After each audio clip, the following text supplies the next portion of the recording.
Alright, this video is only a suggestion. I just wanted to put a thought out there.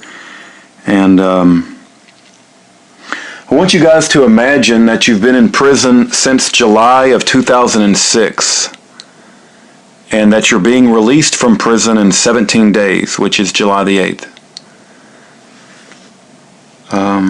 Now try to write yourself a letter with all of the things that you think will be important to be aware of that's occurred in the last 9 years.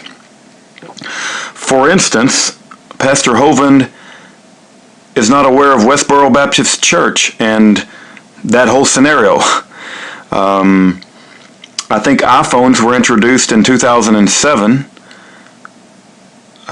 He has no idea about Jade Helm. I mean, somebody might have mentioned it to him over a 15-minute call, but I don't know how much details he may know or may not know about it. He has no access to a computer to thoroughly check out anything.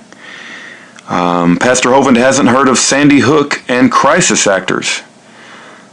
He may think that the TV and the radio are reporting accurate events and may not understand the false flag events that go on all around us all the time. I'm not telling you what to write. Here's the thought that I just want to place in your head. Imagine you have been put in prison since July of 2006, nearly 9 years ago, and you're being released in 7 days. As I said, iPhones were introduced in 2007, so he may never have seen an iPhone.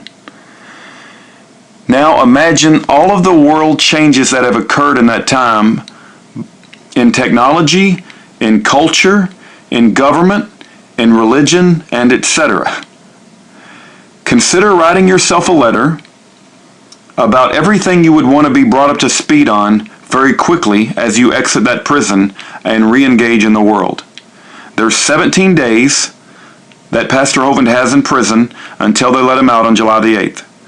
So I'm suggesting that you may want to write such a letter to Pastor Hovind to help use the 17 days that exist to prepare him for what he's fixing to enter as far as the world that we live in today, which sometimes I have a hard time distinguishing between this world and the Twilight Zone. Just a thought, guys. The address for Kent Hovind's in the USP, it will be on the screen. To God all the glory.